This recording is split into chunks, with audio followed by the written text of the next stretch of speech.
Engage? Sino ba ba yung hindi ba?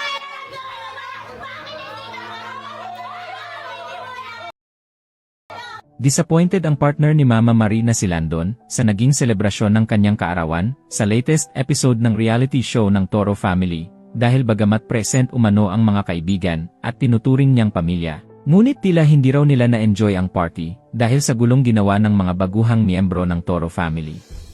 Matatandaan na ipinakilala na ang mga bagong miyembro ng Toro Family noong nakaraang linggo at isa dito ang girlfriend ng dati nilang editor na si Nagoya at si Virginia. Hindi naman malaman kung scripted na lang ba talaga ang nangyayari sa pagitan ng mga baguhang miyembro o talagang lasing lang ang mga ito, kaya buong party ng kaarawan ni Landon ay gulo ang nakita sa kanila.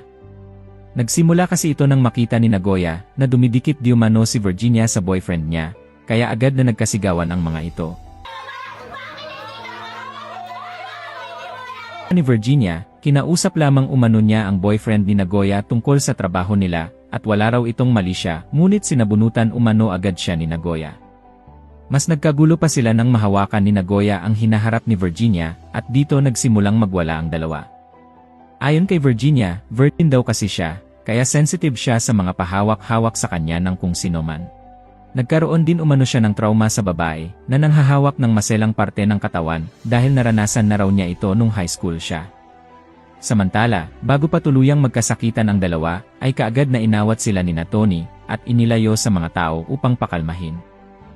Habang si Chiki naman nalasing na rin nung mga oras na yon, ay hindi na rin napigilang makisawsaw dahil kuhang-kuha raw ni Nagoya ang pika niya dahil sa kaartehan at pagka-obses nito sa boyfriend.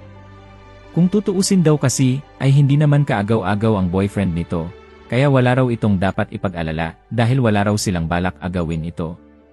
Samantala, saglit na kumalma ang lahat at muli silang nagparty at nagsayawan.